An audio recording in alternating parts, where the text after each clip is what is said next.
Hey guys, alright, today we are going to talk about Old Corbin knobs. You would typically find these on buildings built from, say, the late 40s to 70s era. There were a couple of different variations of them. This is one of the older styles, I believe. And you would typically find them on like warehouses and commercial buildings, and every so often like offices in old buildings from that era. And I'm going to show you how to take it off the door and take it apart to rekey it. So to begin with, when you have one of these, this particular one is a 1001 AH keyway, which is pretty common from that era. And when you go to the inside to take it off, you will see no screws and no visible way to take it off the door. So there are a couple of methods that you can do to take this off the door to rekey it or replace it in case it's broken. So we're going to get started, and we'll start with the number one method. And this method is typically what a lot of people use to do it who are not familiar with this kind of lock and don't exactly know how to take it off. So number one method would be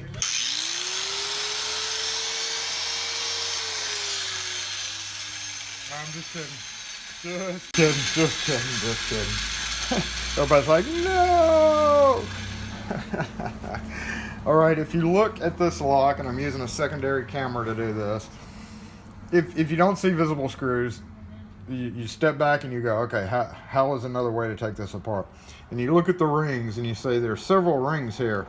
So typically, if this hadn't been off the door in a while, you're going to have, like corrosion and rust in here. So the number one thing is to take a lubricant or a rust breaker of some kind, paper towel, hose it down here and on the outside. You might as well hit the keyway too, because you're going to need to do that with your favorite lubricant or penetrant or whatever. So you're going to want to do it on the outside and the inside. Maybe let it sit for a minute before you start trying to take it off, so that it'll soak in there.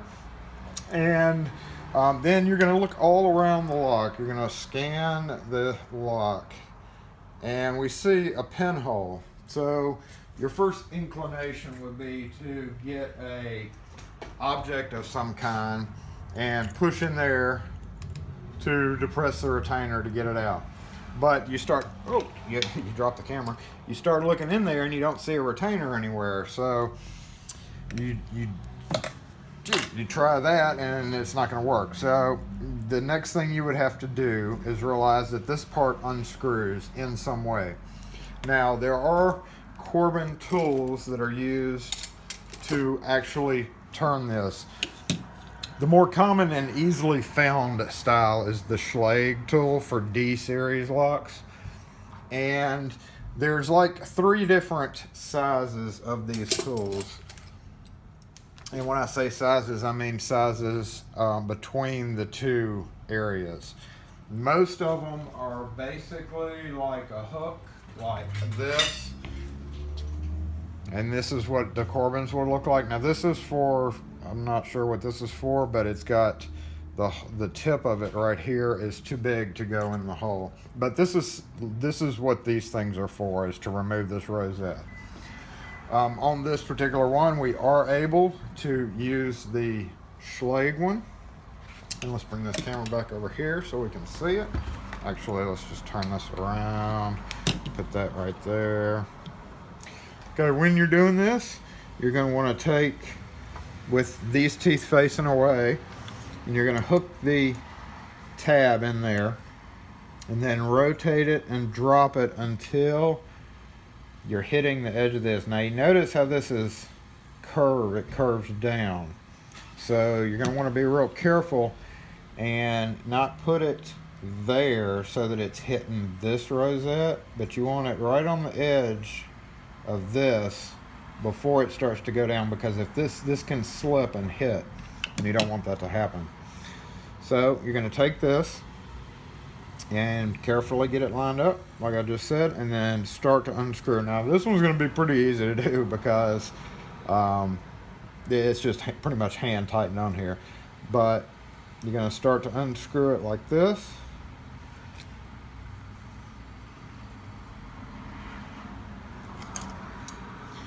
Being pretty much as careful as you can, and this is where that lubricant would have helped. So keep going around the circle just like that. You may have to repeatedly adjust your turning wrench deal here. So you're doing this on the inside, then you're going to get it as loose as you can. Once you're able to start using your hands to undo it, you're just going to unscrew it all the way. And at some point, you see the rosette will start to come away from the door. So we're going to unscrew it all the way until it rotates freely, which means we came off the threads there. And after you do that and get it rotated all the way out, you're going to go to the outside one. And you're going to pull the knob forward a little bit so that it's off the door. And then you're going to unscrew it all the way. So basically you're separating the rosettes as far apart from each other as you can. And once you do that, you're going to push it forward from the outside to the inside. And you look inside underneath the rosette and you will see two screws. And you might think, well, I got to unscrew those. How do I unscrew those? Well, if you look closer, there is a tab, and we'll look at it a little bit closer once I get it open. So you can take a flathead screwdriver and run in there. Let's see if we can get a close-up view of this. And you want to hit one of those legs of this, which we'll see once we get it open. So you run this between the rosette and the door, and then you're going to push, and it's spring loaded. So you're going to hold tension on it, and then that lets you pop that knob off. And basically what you have there is that clip was holding a spring loaded thing that engages in that slot. So now that you've gotten that off, you can unscrew this the rest of the way and remove your rosette. And on the inside, now that we are exposed, we will see what that is. If you hit the leg, it's spring loaded right here, and you're pushing it away, the retainer's inside, and as you push that, it pulls this bar right here out of that slot and lets you pull the knob out. So at that point, it's just a matter of slipping the knob off of the door. Rewind. I didn't talk about the other way to get this off if you don't have a tool like this, because most people aren't going to have a tool like that. So you're automatically going to think, well, I can just grab a pair of pliers and do that. But what's going to happen is you're going to scar the metal on the inside rosette. Now, some people are like, I don't care about that, but that's just, don't scar this sucker. Of course, this one's all beautiful, new, and shiny, and your old one may be all rough and beat up. But if you take any kind of pair of pliers and you just put it on here and crimp it down and unscrew it, then you're going to definitely scar the metal in this area. And if it's been off the door before, you can tell, because typically it is scarred up right there. That'll clue you in. Now, I will take a little side note here. That's one of the reasons that I bought this Nipex, the parallel smooth jaw. When I bought this, I needed a smooth jaw because while I love alligators, they're the best pliers ever. You can dismantle like a car with this, or the big ones. The teeth, when you bite down into it, it bites down, and it definitely will dent into the metal of the lock. So when I ordered these, I ordered it with the intent to remove rosettes from handle sets on the bottom that covers the screw caps, the screw cap that holds the handle set on, and to do these.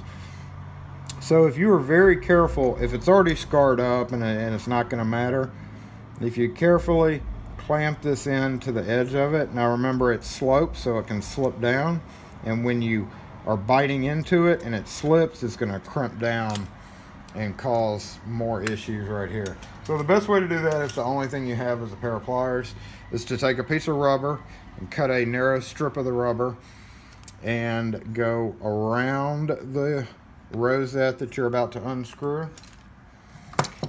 and size this correctly. First off, let's see, it's about like that. Let's go one shorter, or one less I should say. Yeah, one more. So wrap your heavy rubber, and it has to be pretty heavy rubber. You know, some people are like, well, you could tape it. Well, the plier jaws are going to cut right through the tape. With a heavy rubber, you are not as worried about it breaking through the surface of whatever you put on there. So you're going to hold it in place with the rubber around it, and you're going to squeeze down and start to unscrew it just like you did with that other mechanism. And hopefully by using some type of a thicker rubber and a pair of pliers, you're able to unscrew that to get it off the door. And we'll go ahead and take it off the door again.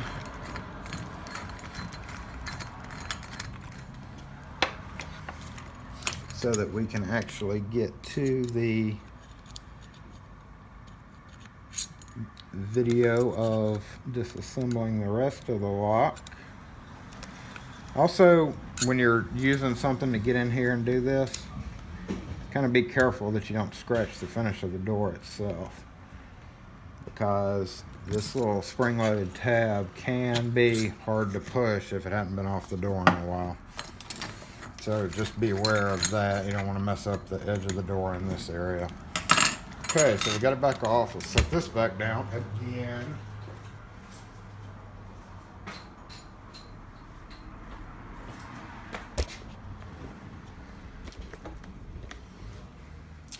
All right, so to take the exterior knob off, if you have it off the door, you'll look in there and you'll see the same type of mechanism on this side, but it's not spring loaded, and you can see the screws go through. So what I do is I'll loosen one screw just a bit, and then you're going to take out the other screw. Doesn't matter which one you take out, but you're going to take it all the way out. And when you start to do that, it's best just to hold this together with your fingertips. You could let it go and just let it come all apart, but you're creating extra work for yourself. Another thing is you want to, the phone's going to mess this up. Okay, as you're holding these together, you're going to want to back one screw out all the way. And when you do that with that other screw loose, it'll allow this to swivel out of the way. And just like the inside, that is what is holding it on. If you do not recall, or if somebody had dropped this off with you, you want to look and see which way the keyhole is in relation to the latch. And with that off, we have it come all the way out. After it's out, you want to push this back into place and run your screw through and screw it down just enough to hold it together so that you can set it down.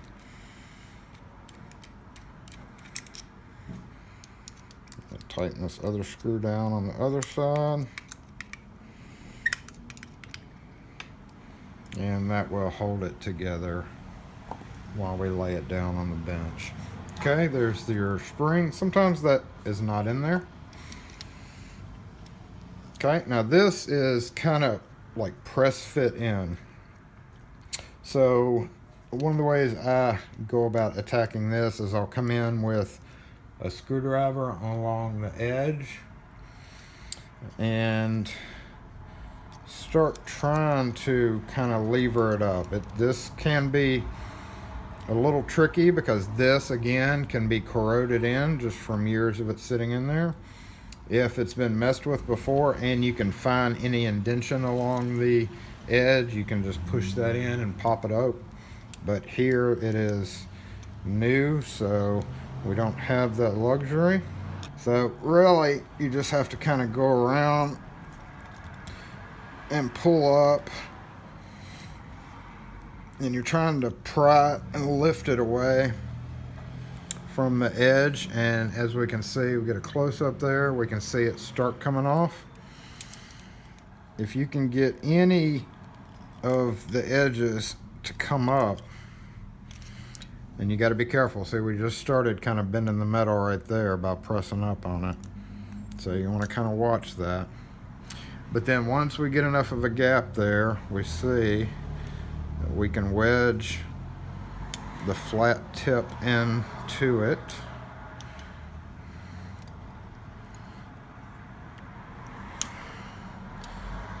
This is not my flattest tip. There are other screwdrivers, which I will go grab now. Okay, so I've got a couple of little fine screwdrivers here. Let's see which one works the best.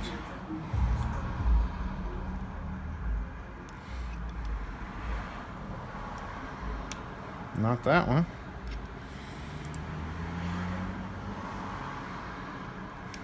And not that one. So yeah, this is your biggest issue. Sometimes I will come in and put the screwdriver, put a little pressure on it right here. And then you're going to want to kind of lever it out.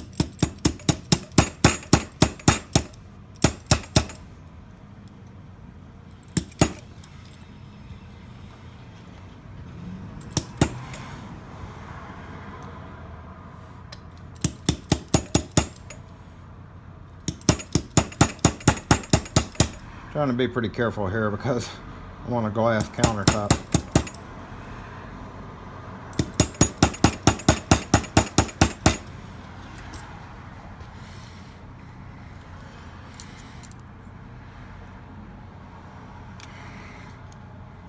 And we can see it starting to come up. Not very easily, but it is coming.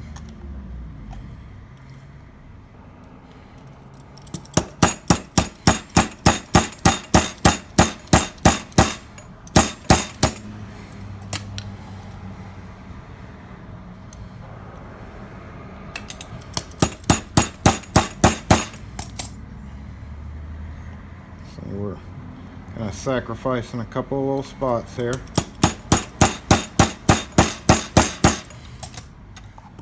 Till we get it off enough to actually get that screwdriver under there. And you see we did mark up the metal a little bit, unfortunately. So we're going to keep on that sacrificial area. On both sides. I was about to call that check out. Pop it off. Okay. So we see we do have a little bit of damage there. It's just necessary sometimes. No easy way to do that, typically. We're going to get our, once we get that off, we see a retaining ring. And it has to be squeezed shut to get off. So we're going to reverse our snap ring pliers. And put it in there. Now again, if you're dealing with corrosion, this can be a problem. Squeeze it together and then lift it up. That was, of course, again, easy because this is not corroded. But we're going to set it down on the counter with the keyhole one way or the other, and then lift this off and set it aside, and lift this off, which is the gear mechanism when you turn the key.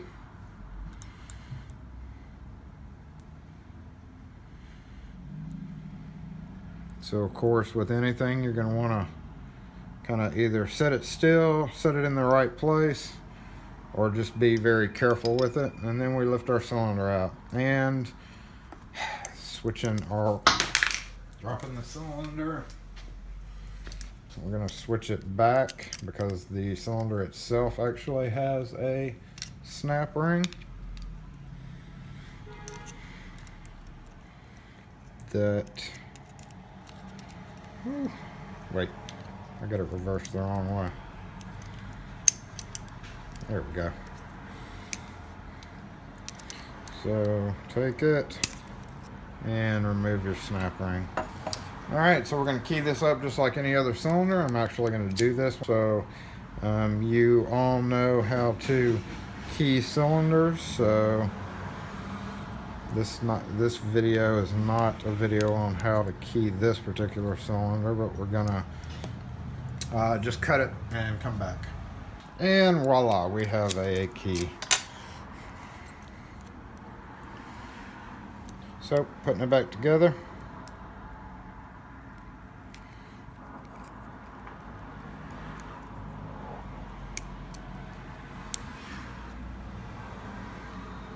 Put your snap ring on, check your key. In the knob there are 3 cutouts. Obviously the cylinder would have to go in one of these 3. I always put it in the middle.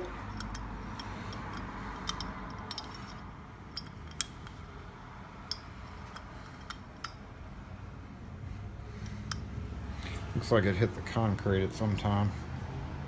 Alright, we're going to get our little driver mechanism.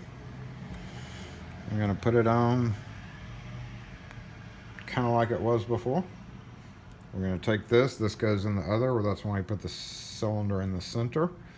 So we take this, we're going to drop it down.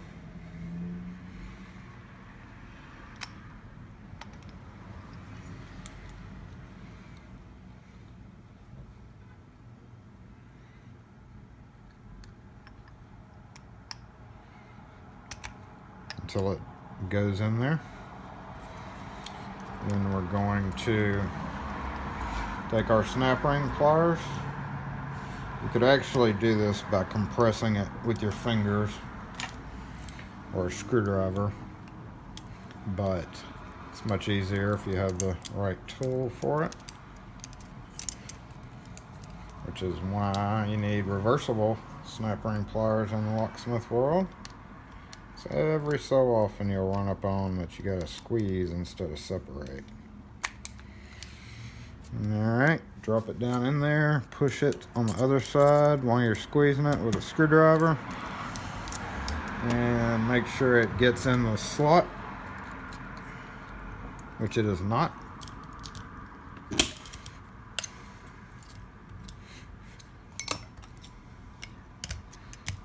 You will feel it get in the slot. Let's see.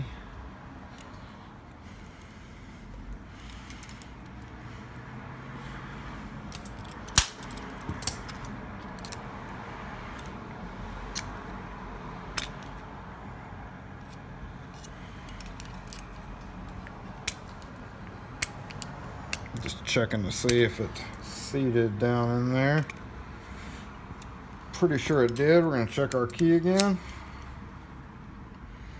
And it is tight, and that's probably because the face of this got smushed. But we want to verify that first. So we're going to whack on this a couple more times just to make sure it's seated.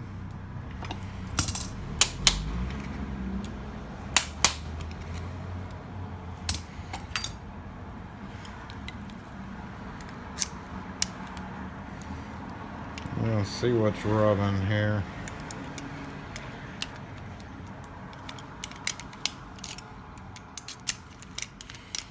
I think it's because that face, it's rubbing on that face because it got smushed. So that is not typical unless you have a smushed face. Okay, so let's get this sucker back on. We're going to line it up for the benefit of whoever comes along next with our former marks where we got it apart. And basically it's just a matter of snapping it on. And take you something with a rubber handle, screwdriver, whatever the case may be, and smack it down. Again, check our key, hoping everything still works, so we don't have to take that back apart. And remembering which way the keyhole went up, put our spring in here. Gonna back out our screw here. Take out this screw, swivel the tab out of the way, and insert your exterior knob, turning it until it seats down in there like it's supposed to.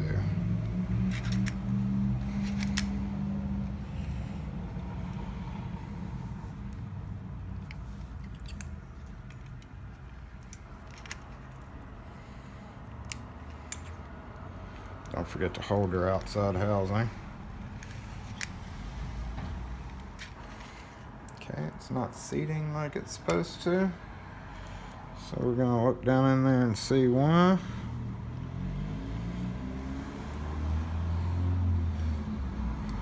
Okay, so this roll pin that you saw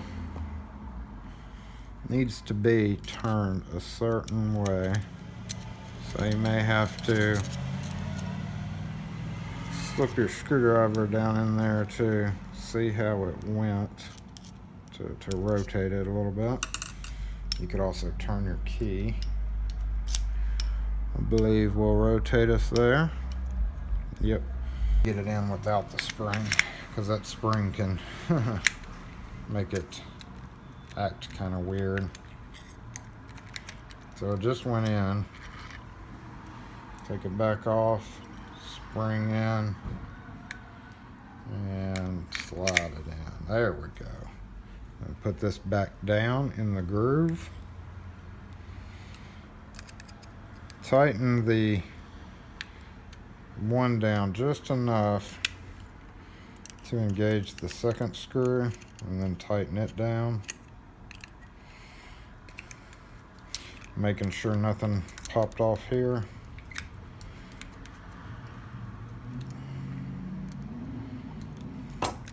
And we are storeroom function.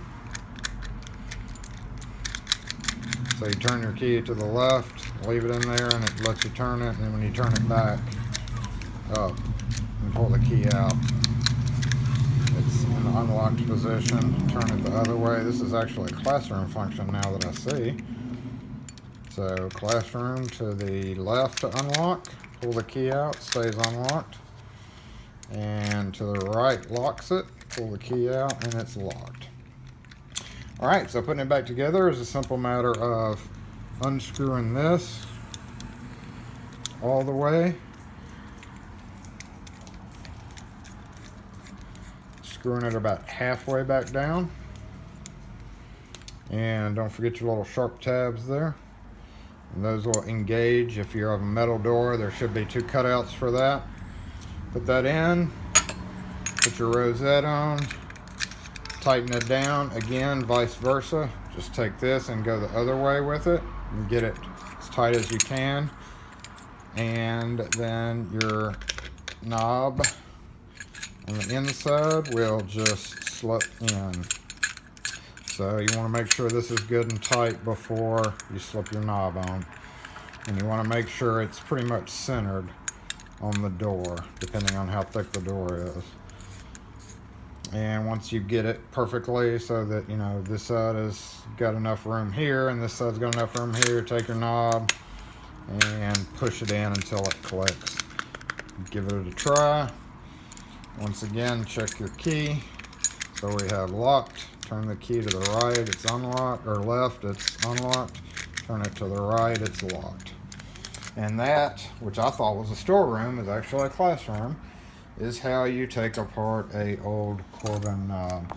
Thanks for watching, y'all. Have a good one. I'm going to try to do a few other of these and some of the older style locks like that. So this will probably be the first in a series.